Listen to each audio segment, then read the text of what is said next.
नमस्कार, मैं डॉक्टर राजकुमारी शर्मा। जैसे कि मैंने अपनी पहली वीडियो में आपको हिंदी भाषा और संप्रेषण से संबंधित जानकारी दी थी, उसमें मैंने मौखिक संप्रेषण और लिखित संप्रेषण का रूप स्वरूप स्पष्ट किया था, उसके प्रकार स्पष्ट किए थे। और आज मैं उसके दूसरे प्रकार के बारे में आप लोगों से बात करूंगी, जिसमें दूसरा प्रकार है वैयक्तिक संप्रेषण और सामाजिक संप्रेषण। वैयक्तिक संप्रेषण जैसे कि नाम से ही संबोधित होता है कि व्यक्ति द्वारा निर्धारित या व्यक्ति द्वारा अभिव्यक्त संप्रेषण की यहाँ पर बात की गई है। वैयक्तिक संप्रेषण से हमारा तात्पर्य है कि उसमें संप्रेषण के केंद्र में व्यक्ति स्वयं को रखता हुआ दिखाई देता है। वैयक्तिक संप्रेषण भी दो प्रकार से हो सकता है, मौखिक रूप से और लिखित रूप से। मौखिक रूप से यहाँ हमारा तात्पर्य है कि इसमें जो संवाद होता है, जो संप्रेषण होता है, वो स्थायी नहीं होता है, उसमें परिवर्तन होता रहता है, क्योंकि दोनों पक्ष आपस में बातचीत करते हुए दिखाई देते हैं। एक क्रिया करते हुए दिखाई देता है, दूसरा उसकी प्रतिक्रिया करते हुए दिखाई देता है। दूसरा है इसमें लिखित संप्रेषण। लिखित संप्रेषण से हमारा तात्पर्य है कि स्थायी रूप से अभिव्यक्त की गई व्यक्त सामग्री को हम लिखित सामग्री के अंतर्गत रखते हैं, जिसमें हम देखते हैं कि किस तरह से व्यक्ति अपने रचनाओं के माध्यम से, अपने साहित्य के माध्यम से अपनी बात रखता हुआ दिखाई देता है। जैसे कि हम जानते हैं कि पहले भोजपत्रों का प्रयोग हुआ करता था, जो कि जैसे ताड़ के पेड़ से बने हुए होते थे, या फिर हम देखते हैं कि अगर हमें अपने किसी को संदेश देना हो तो हम आपने पुरानी फिल्मों में देखा होगा, या फिर तिलस्मी या पौराणिक कथाओं के आधार पर देखा होगा कि किस तरह से कि कोई भी संदेश वाहक कबूतर के रूप में, चील के रूप में आपने देखा होगा कि हम संदेश भेजते हुए दिखाई देते थे इन पक्षियों के माध्यम से। पर आज जैसे कि समय बदल रहा है, तो हम उस आधुनिक तकनीकी के द्वारा इन माध्यमों का प्रयोग करके अपनी अभिव्यक्ति दूसरे व्यक्ति तक पहुंचाने का प्रयास करते हैं, जैसे ईमेल के द्वारा या मोबाइल में संदेश लिखकर हम अपनी अभिव्यक्ति को व्यक्त करते हुए दिखाई देते हैं। आप जैसे कि जानते हैं कि वैयक्तिक संप्रेषण को दो भागों में विभक्त किया गया है। पहला है आपका आत्मगत संप्रेषण और दूसरा है बाह्यगत संप्रेषण। आत्मगत संप्रेषण से हमारा तात्पर्य है इसमें व्यक्ति स्वयं ही अपने आप से बातचीत करता हुआ नजर आता है, अपने आप से ही प्रश्न करता है और उसका उत्तर भी अपने आप ही देता हुआ नजर आता है। कई बार हम स्थिति परिस्थिति के अनुरूप भी देखते हैं कि हम अपने बड़ों के आगे, अपने प्रियजनों के आगे, या अपने जो बाहर के शिष्ट समाज में अपनी अभिव्यक्ति उतनी पुरजोर रूप से अभिव्यक्त नहीं कर पाते हैं। उसके लिए हमें साहस नहीं जुटा पाते हैं कि हम किसी बात का विरोध कर सके, किसी तरह से अपनी अभिव्यक्ति दे सके। तो कई बार हम अपने अंदर ही उसे बंद करके रख लेते हैं और हमारे अंदर इतना रोष उत्पन्न हो जाता है कि कई बार उसे बाहर निकालना अत्यंत आवश्यक होता है। तो व्यक्ति अपने आप से बातचीत करता हुआ नजर आता हुआ दिखाई देता है। तो इस तरह से हम व्यक्तिगत संवाद के रूप को भी यहाँ पर देख सकते हैं। दूसरा है बाह्यगत संवाद। बाह्यगत संवाद या बाह्यगत संप्रेषण कह लीजिए। इसमें व्यक्ति दो पक्षों पर आधारित बातचीत करता है, यानी कि एक व्यक्ति अगर कोई किसी तरह की क्रिया प्रतिक्रिया कर रहा है तो सामने वाला उसकी क्रिया के अनुसार अपना जवाब देता हुआ नजर आता है। कहने का तात्पर्य यहाँ पर है कि वह अंतः वैयक्तिक रूप से बातचीत करते हुए नजर आता है। तो बाह्यगत संप्रेषण में दो व्यक्तियों के होने का रूप स्वरूप रखा गया है।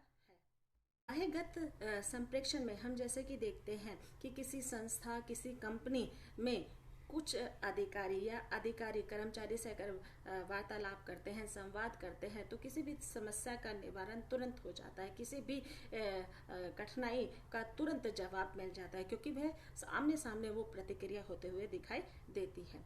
वैयक्तिक संप्रेषण की कुछ महत्वपूर्ण विशेषताएं हैं, जिसमें से पहली विशेषता है आत्मीयता। जैसे कि शब्द से ही संबोधित होता है, शब्द से ही उसके अर्थ का ज्ञान होता है, कि आत्मीय रूप से अभिव्यक्ति को प्रकट करना। हम जानते हैं कि हम यहाँ समाज में अनेक संबंधों से जुड़े हुए हैं, उन संबंधों का हम मान सम्मान भी करते हुए दिखाई देते हैं। उन संबंधों के द्वारा ही हमारे जीवन का घटक या जीवन का चरण आगे बढ़ता हुआ दिखाई देता है।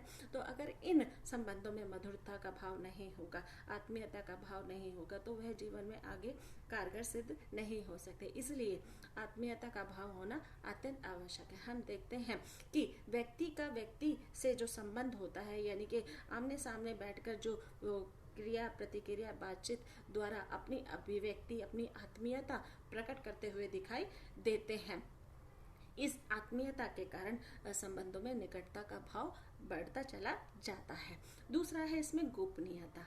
जैसे नाम से ही मैं बता रही हूँ कि संबोधित होता है कि किसी भी बात को पूर्ण रूप से रहस्य रखना या किसी को नहीं बताना, इस तरह की क्रिया प्रतिक्रिया गोपनीयता में चलती है कि व्यक्ति अपनी बात अपने तक ही सीमित रहता है, किसी अन्य व्यक्ति के साथ उसे साझा नहीं कर सकता है। जैसे कि हम जानते हैं कि मनुष्य मानवीय रूपों से घिरा हुआ है, संबंधों से घिरा हुआ है, तो कई बार कुछ बातें बताने वाली होती है, कुछ नहीं बताने वाली होती है। कई बार लगता है कि इन बातों से घर में रोष उत्पन्न हो जाएगा, समाज में एक तरह का विसंगतियां उत्पन्न हो जाएगी। तो हम ऐसे महत्वपूर्ण गोपनीय रूपों को हम दूसरों के साथ साझा नहीं कर सकते, अपने एक मन से उसका रूप स्वरूप प्रकट करते हुए दिखाई देते हैं। तीसरा है इसमें स्पष्टता। जैसे कि मैं पहले भी बता चुकी हूँ कि स्पष्टता का भाव हमारे जीवन में होना अत्यंत आवश्यक है। अगर हम खुद स्पष्ट हैं तो हम दूसरों को स्पष्ट कर सकते हैं, पर अगर हम खुद ही स्पष्ट नहीं हैं तो हम दूसरों को स्पष्ट नहीं कर सकते। कहने का तात्पर्य है कि आपके शब्दों में, आपके वाक्यों में उस तरह की स्पष्टता का भाव होना चाहिए कि अगर आपका कोई भी संदेश किसी भी व्यक्ति को दे रहे हैं या बातचीत कर रहे हैं, तो जो आधार आप लेकर जा रहे हैं वही आधार सामने वाला व्यक्ति भी लेकर जाए, तो उस वाक्य की गरिमा को हम देख सकते हैं, उसकी स्पष्टता को हम देख सकते हैं, क्योंकि स्पष्ट होगा तभी समझ में आएगा। अगर स्पष्ट नहीं है तो हम उसके आकार को, उसके भाव को, उसके विचार को नहीं समझ पाएंगे, जिसके कारण संदेश अस्पष्ट होने से अनेक प्रकार की दिक्कतों का सामना आ सकता है। वो हम आगे जाकर पढ़ेंगे।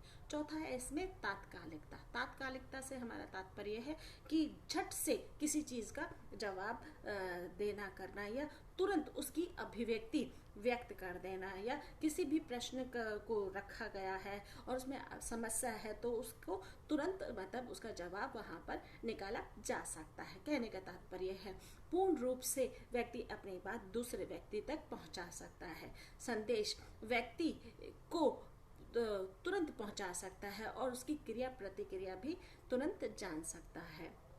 अगला है इसमें सीमाएं हैं। जैसे हम जानते हैं कि हम विशेषताओं की बात कर रहे हैं तो उसमें कुछ सीमाएं भी होना अत्यंत आवश्यक है, क्योंकि हर चीज़ की अति बहुत ज़्यादा बुरी, अगर अति हो जाती है तो अनेक प्रकार की समस्याएं उत्पन्न हो जाती है। इसलिए विषय है तो विषय के साथ लाभ भी है, हानि भी है। तो आज हम वैयक्तिक संप्रेषण में कुछ विशेषताओं का रूप स्वरूप यहाँ पर देखेंगे। पहली विशेषता है, पहली सीमा है इसमें व्यक्ति तक सीमित। हम जानते हैं कि वैयक्तिक नाम से ही संबोधित होता है कि व्यक्ति तक ही सीमित होता है।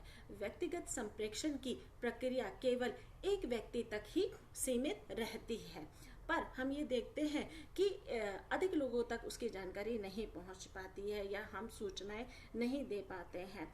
तो अगर हम सूचना का आदान प्रदान नहीं कर पाएंगे तो कोई कैसे हमारी समस्या का निदान निकाल पाएगा।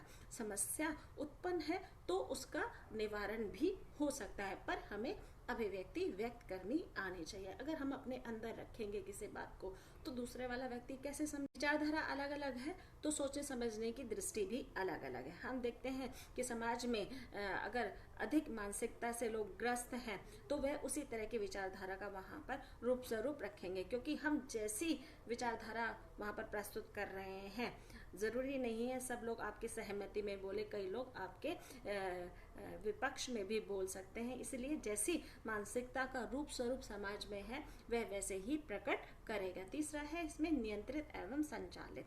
कहने का तात्पर्य है एक बड़े समूह को नियंत्रित करना बहुत ही ज़्यादा मुश्किल हो जाता है। जैसे एक बहुत बड़ी कंपनी है और उनके सबके साथ हम सामाजिक रूप से जुड़े हुए हों और सामाजिक संदेशों का हम वहाँ पर पारित करते रहे हों, तो उसको एक तरह से नियंत्रित करना और संचालित करना बहुत ज़्यादा मुश्किल होता है। कई लोग आपके पक्ष में खड़े होते हैं, कई लोग आपके विपक्ष में खड़े होते हैं, कई लोगों को आपकी बात बहुत अच्छे से समझ में आती है तो वो आपका समर्थन करते हुए दिखाई देते हैं, पर कई लोग आपके विपक्ष में लोग ज़्यादा खड़े हुए दिखाई देते हैं। तो वहाँ पर संदेश जो नहीं पहुंचाया जा सकता या नहीं पहुंचा है, उसके कारण उसमें अनेक प्रकार की बाधाएं उत्पन्न हो जाती हैं, जिसके कारण उन्हें नियंत्रित और संचालित करना मुश्किल होता है। चौथा है इसमें शंका और एवं संदेह। शंका एवं संदेह से हमारा तात्पर्य है कि अगर संदेश ढंग से या सही तरीके से पारित नहीं हो पा रहा है या उन तक पहुंचा नहीं है,